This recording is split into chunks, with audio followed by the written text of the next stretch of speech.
Nah, pada pagi hari ini kita lanjutkan kuliah kita yang kemarin.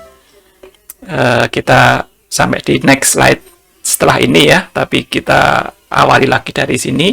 Jadi kemarin saya sudah sampaikan bahwasanya kalau saya punya sebuah contoh bandul atau massa begitu yang diberi pegas, kemudian berosilasi, tetapi massa tadi itu diberi semacam fluida begitu ya, sehingga ada redaman, maka persamaan akhir dari kondisi itu biasa dikenal dengan persamaan diferensial seperti ini ya, di bagian bawah ini, di mana M d kuadrat x per dt kuadrat plus b dx per dt tambah kx sama dengan 0. M itu massanya, b itu adalah komponen friksinya, kemudian K itu adalah konstanta pegas, X adalah jarak. Nah, solusi dari persamaan ini itu bisa dilihat di slide selanjutnya. Di sini nih, ya, biasanya ada variabel epsilonnya ya, jadi atau variabel redamannya sesuai dengan persamaan B-nya tadi. Kemudian ada variabel yang osilasinya. Osilasinya masih tetap jadi XM kosinus omega kuadrat T ditambah fasenya, tetapi cuma dikalikan dengan komponen redamannya.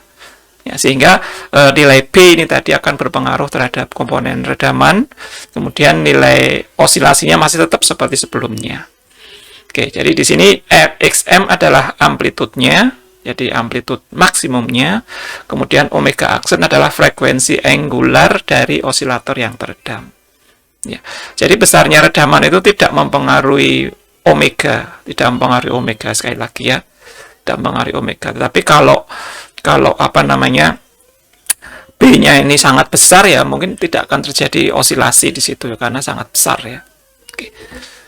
Oke, kemudian frekuensi angular itu dapat dituliskan tentu saja dengan semacam ini, omega aksen sama dengan akar K per M ini yang biasanya dikurangi dengan B kuadrat per 4M kuadrat. Ini adalah komponen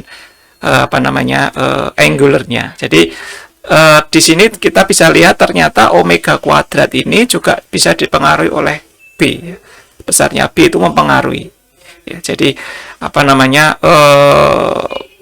omega kuadratnya itu akan bisa berubah dengan nilai B yang berubah-ubah. Ya, dengan nilai B yang berubah. Namun biasanya karena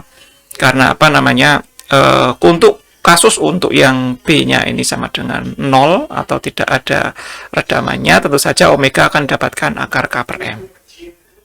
Oke. Nah, kira-kira gambarnya menjadi semacam ini. Ini adalah yang hijau, ini adalah yang komponen osilasinya.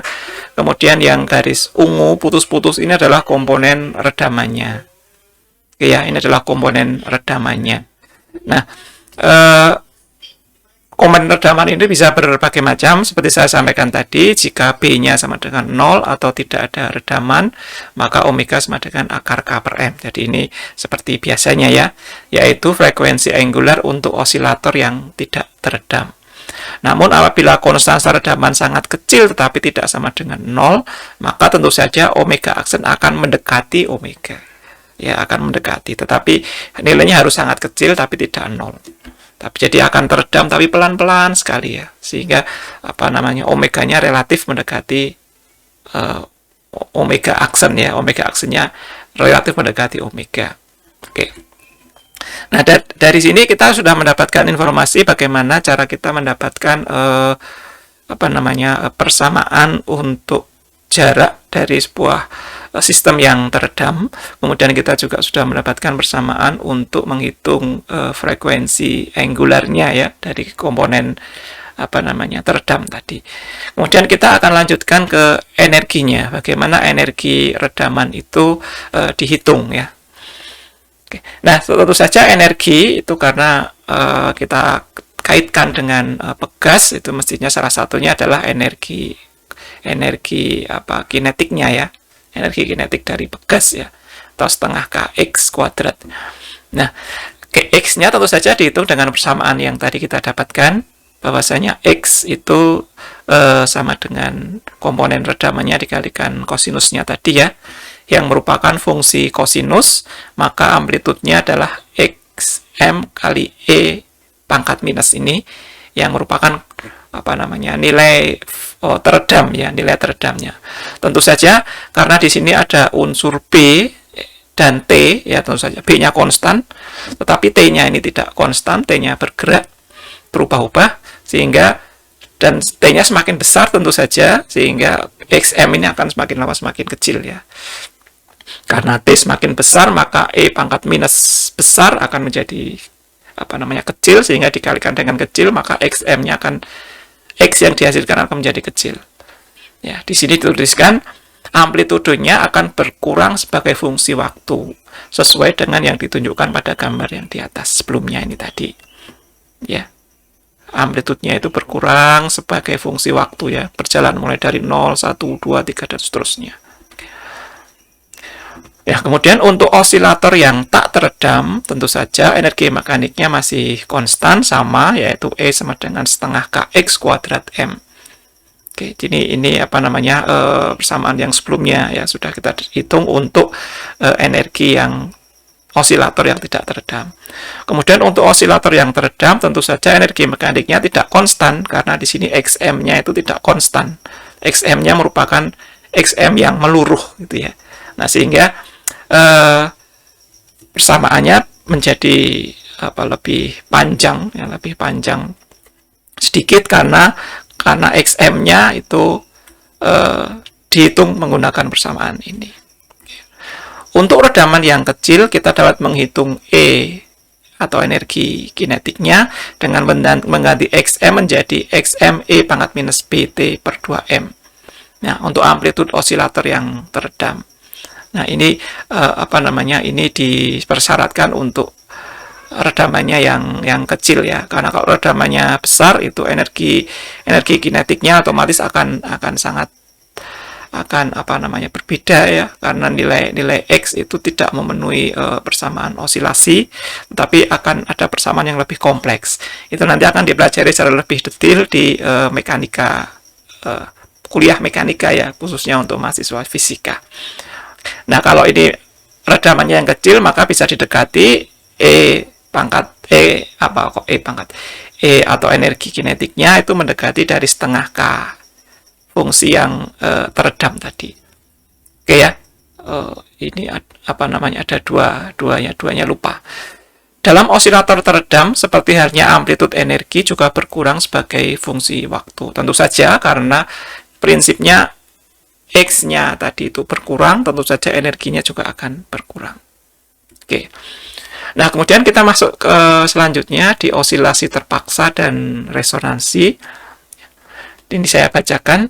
Apabila seseorang mengayunkan suatu ayunan tanpa memberi dorongan, maka ayunan itu akan mengalami osilasi bebas.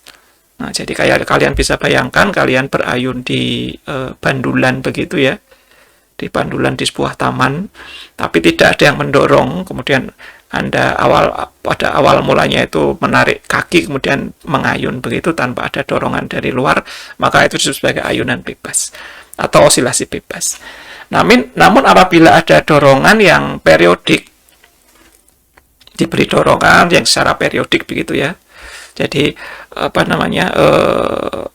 orang mendorong dengan terus-menerus begitu secara periodik ya, artinya berulang-ulang gitu ya, berulang-ulang memberikan dorongan, maka ayunan akan menjadi terpaksa dan menghasilkan osilasi yang terpaksa. Nah, ini istilah osilasi terpaksa muncul dari sini. Jadi kalau kita memberikan dorongan ekstra, maka akan muncul osilasi terpaksa. Nah, ada dua frekuensi angular yang berasosiasi dengan sistem osilasi terpaksa, yaitu yang pertama adalah frekuensi angular natural dari sistem. Jadi kalau saya punya sebuah pegas, kita tahu bahwasanya besarnya frekuensi natural dari pegas itu sama dengan akar K per M ya. Jadi merupakan fungsi fungsi konstanta pegas K dan besarnya massa M. Sehingga kalau masanya yang digantung di pegas dan konstantanya itu konstan, maka saya punya frekuensi yang konstan. Itu disebut sebagai frekuensi natural, frekuensi alami ya, frekuensi alami. Nah, ini sama saja dengan kondisi tanah ya. Kondisi tanah itu juga punya frekuensi alami. Dan ini dipakai di keilmuan orang-orang geoteknik, kemudian seismologi, kemudian kebencanaan, kemudian konstruksi, itu semuanya menggunakan osilasi alami ya, atau frekuensi alami dari tanah. Tanah itu juga karena kita bisa menganggap sebagai sebuah butir-butir yang terikat pegas satu sama lainnya begitu ya, maka kita bisa melihat komponen elastis dari tanah itu tadi. Sehingga tanah karena bisa didekati dengan konsep pegas yang saling menghubungkan antara butir-butir tanah tadi, komponen-komponennya, maka kita bisa mengatakan bahwasanya tanah itu juga akan punya frekuensi natural. Ya, frekuensi natural tergantung dari kondisi tanah di situ ya. Tergantung dari kat juga, tergantung dari bentuknya juga, tergantung dari ukuran butir atau massa tiap-tiap butir di situ juga berpengaruh. Nah, sehingga pengetahuan tentang frekuensi angular natural atau sistem ini sangat penting. Nah, pentingnya buat apa sih? Nah, buat pentingnya ini ketika terjadi gempa ya. Ketika terjadi gempa, maka tanah ini akan bergetar secara natural. Dia akan bergetar karena seperti halnya kalau kita main di ayunan, kemudian kita didorong tiba-tiba ke depan begitu, maka ayunan itu akan mengayun dengan frekuensi tertentu. Nah, seperti halnya ketika saya punya sebuah tanah begitu ya. Tanah mungkin kayak di cekungan begitu ya, tanah di cekungan yang luas kayak Bantul gitu kan, cekungan ya. Bantul yang cekungan yang luas, itu ketika terjadi gempa maka akan ada osilasi di dalamnya. Oke, mungkin kalian bisa bayangkan kalau tanah osilasinya itu seperti ini ya. Kalian punya mangkok ya, mangkok kemudian diisi air. Ketika kalian berikan hentakan keras di sisi mangkok tadi, teng begitu, itu air di dalam mangkok tadi akan bergetar ya, akan berosilasi. Yang nanti akan kita pelajari dalam materi setelah ini yang disebut sebagai gelombang ya. Tapi dia akan bergetar dan dia akan melakukan akan punya frekuensi natural dari air di dalam mangkok itu tadi. Akan ada standing wave, gelombang berdiri di dalam mangkok itu tadi. Nah, itu contoh ya, contoh yang bisa kita lihat dari frekuensi natural ini. Oke, jadi ini kita bayangkan punya seperti itu ya. Jadi ada yang namanya frekuensi angular natural system. Jadi ini bergantung dari sistemnya. Yaitu frekuensi angular yang terjadi ketika sistem diberi gaya dorong sekali saja dan kemudian dibiarkan berosilasi sendiri. Nah, dia akan berosilasi secara manual begitu ya, osilasi sendiri. Kemudian yang kedua adalah frekuensi angular atau omega D dari gaya luar yang menyebabkan terjadinya osilasi terpaksa. Ya, yang bisa membuat osilasi menjadi osilasi terpaksa. Sehingga bisa kalian bayangkan, saya punya sebuah sistem yang punya sistem osilasi sendiri, saya berikan dorongan dari luar yang frekuensinya bisa berubah-ubah ya, frekuensinya konstan tetapi berbeda dengan frekuensi natural, frekuensi alamiahnya. Nah, tentu saja akan terjadi osilasi yang di sini di dalam Haliday-Resnick itu dituliskan agak kompleks ya. Ini bisa dipelajari secara lebih lanjut di kuliah mekanika ya. Akan berbicara secara lebih lanjut dan di gelombang itu akan berbicara lebih lanjut. Jadi ketika saya punya sebuah sistem yang punya frekuensi natural, kemudian saya berikan gaya di luar juga osilasi, tapi frekuensinya berbeda, maka akan ada hubungan kompleks dari omega. Ya, dari kedua sistem tadi akan kompleks hubungan omeganya. Oke, jadi akan ada kayak sebuah sistem seperti persamaan linear tetapi ada frekuensi lain ya di dalam persamaan diferensial tadi, itu ada gaya lain yang omeganya itu berbeda. Omeganya berbeda sehingga akan menjadi agak kompleks di sini. Dan di fisika dasar 1 ini tidak sampai ke situ ya. Kita hanya tahu saja tapi tidak sampai di situ. Untuk yang lebih detail silahkan nanti bisa mempelajari lagi di kuliah gelombang ataupun kuliah mekanika. Gitu ya. Nah, jadi di sini ada dua frekuensi angular yang bekerja dalam osilasi redam, yaitu natural atau alamiah dari instrumen itu sendiri. Kemudian yang kedua adalah frekuensi dari gaya luar. Oke ya. Pada sistem osilasi terpaksa yang berosilasi dengan frekuensi angular omega d dari gaya luar, kita dapat menghitung simpangannya menjadi semacam ini. Tentu saja karena gayanya mungkin besar ya, jadi saya paksakan karena gayanya gede begitu, sehingga osilasi yang dominan adalah osilasi yang di omega d. Ya, tetapi ketika gayanya itu kecil begitu, itu akan terjadi kompleks, persamaan yang lebih kompleks, di mana XM adalah amplitudo simpangan dari osilasi. Sebagian besar nilai amplitudo simpangan XM tergantung dari kompleks fungsi omega D dan omeganya. Ya, jadi omega naturalnya sama omega D yang memberikan gaya itu tadi ya. Oke, kira-kira semacam itu. Besarnya amplitudo kecepatan dari osilasi dapat dihitung. Jadi lebih mudah menghitung dalam kacamata kecepatan ya. Ya, karena dalam kecepatan langsung ada omeganya di sisi luar. Ya, tentu saja dari perhitungan kecepatan ini kita bisa lihat gambarnya yang ada di sini ya. Ada gambar di sini dengan berbagai macam B begitu. Ada yang B 140, 70, dan 50 seperti ini. Tetapi ketika omega D yang diberikan itu sama dengan nilai omega, maka amplitudenya adalah yang paling tinggi. Ya, kondisi ini dikenal dengan resonans ya, dengan resonans. Jadi bisa kalian bayangkan kalau saya punya sebuah osilasi natural begitu yang saya berikan gaya dengan frekuensi yang sama persis dengan frekuensi naturalnya, maka yang terjadi adalah akan semakin kuat kayak tadi ya, akan berayun semakin kuat. Sehingga bisa kalian bayangkan ketika kalian mendorong teman berayun itu, frekuensi dorongan itu sama dengan frekuensi natural ya, frekuensi alamiah dari ayunan itu tadi, maka akan semakin kenceng ya, semakin kenceng, siut akan semakin kenceng ya.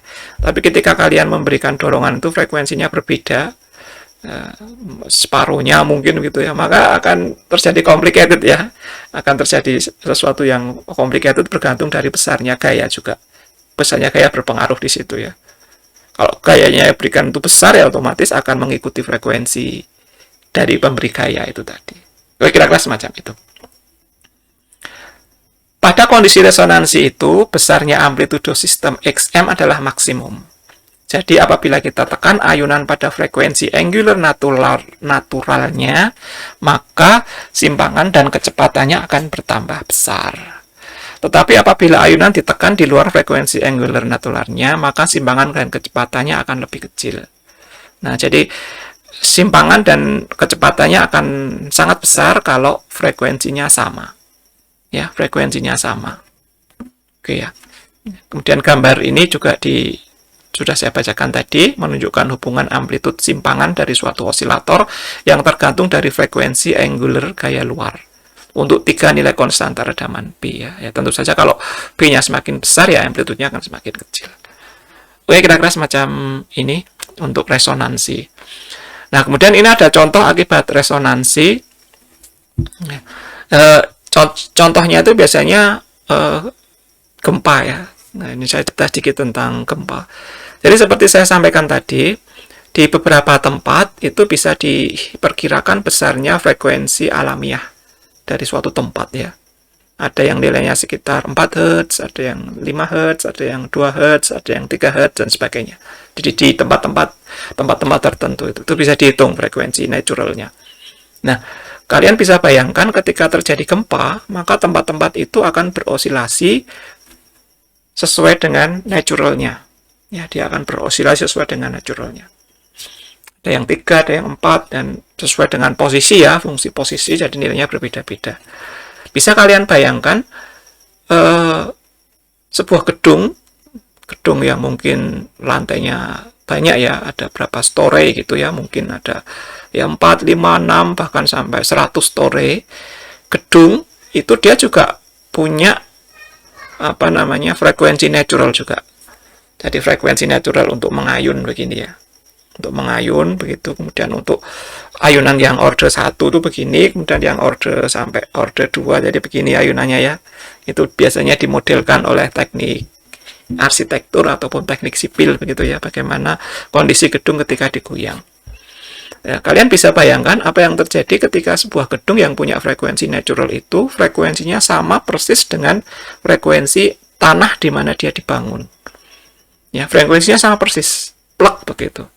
Nah, ketika sama persis berarti ketika terjadi gempa, maka gedung tadi juga akan bergoyang dengan frekuensi naturalnya, tetapi gedung tadi juga akan mendapatkan gaya dari osilasi tanahnya, di mana tanahnya itu juga bergetar pada frekuensi yang sama dengan gedung. Maka yang terjadi adalah resonans. Ya, gedung tadi akan bergerak dengan semakin kecepatannya jadi semakin tinggi dan simpangannya menjadi paling maksimal ya, paling besar ya. Dia akan berayun menjadi semakin kencang begitu ya, semakin kencang semakin besar simpangannya. Nah, jadi menjadi sangat berbahaya. Juga ada videonya di salah satu jembatan gitu ya, jembatan yang dulu didesain San Francisco kelihatannya ya, jembatan di Amerika gitu. Pada awal-awal dibangun itu jembatan itu padahal dari besi, itu hanya karena angin yang bergerak di atas sungai di jembatan San Francisco itu jembatannya bisa berosilasi gini ya. Padahal hanya karena angin ya, hanya karena angin saja. Tapi ternyata angin yang lewat di situ itu punya frekuensi hembusan yang sama dengan frekuensi osilasi dari sling ya, jembatan yang digantung pakai tali itu tadi ya. Di San Francisco kan jembatannya digantung pakai tali. Padahal semuanya dari besi ya, itu ternyata bisa berosilasi begini, kemudian putus ya, talinya putus karena osilasinya terlalu besar, putus ya. Nah, oleh karena itu pentingnya kajian resonansi menjadi seperti ini. Ya, kajian resonansi menjadi sangat penting yang digunakan untuk next keilmuan, terutama yang terkait dengan elektromagnetik mungkin, atau terkait dengan mekanik yang bisa membuat resonans. Nah, tapi resonan ini biasanya disukai di keilmuan akustik untuk untuk musik ya. Itu biasanya dia menggunakan resonan karena dia membutuhkan nada yang lebih tinggi, frekuensi resonan yang multiple-nya yang lebih tinggi. Oke, jadi ini contohnya dari gambar yang ada di sini ya. Sebuah jembatan gantung akan bergoyang hebat ketika diterpa angin dan frekuensi angularnya sama atau mendekati sama dengan frekuensi angular natural jembatan tersebut. Ya, mungkin kalian kalau pengen lihat bisa mungkin cari di YouTube nanti terkait dengan jembatan San Francisco ya, itu ada videonya ya. Jadi ada getarannya begitu, kemudian ada kajian geotekniknya bagaimana, atau kajian hazardnya ya, bagaimana jembatan yang sedemikian kokoh terbuat dari sling besi yang sangat besar itu bisa berosilasi hanya karena angin ya. Tapi anginnya ya kencang mestinya ya, jadi bisa berosilasi semacam. Nah, yang di bangunan tadi juga sangat berbahaya. Jadi mungkin bisa kalian searching di internet ya, cukup banyak kondisi yang menyebabkan masalah ketika terjadi gempa, terutama di daerah-daerah yang endapan ya. Daerah yang endapan. Hingga banyak sekali yang menyebut gempa 1981 kalau tidak salah, atau 78 ya, di Meksiko itu besar sekali. Itu beberapa kota di seputarnya itu menjadi rubuh karena osilasi bangunan itu hampir sama dengan kondisi tanah pada saat itu. Nah, hal ini sudah menjadi tren sekarang ya. Jadi kalau bangunan 1 lantai, 2 lantai, 3 lantai itu frekuensinya sudah bisa diperhitungkan, bentuknya semacam ini bisa diperhitungkan, dan yang paling penting adalah mengetahui kira-kira pada bangunan yang dipasang itu frekuensi naturalnya berapa. Oke, jadi kira-kira semacam itu penggunaan dari resonans ini tadi ya. Oke, kira-kira seperti ini yang bisa saya sampaikan sebagai tambahan kuliah untuk di minggu yang ketiga ini.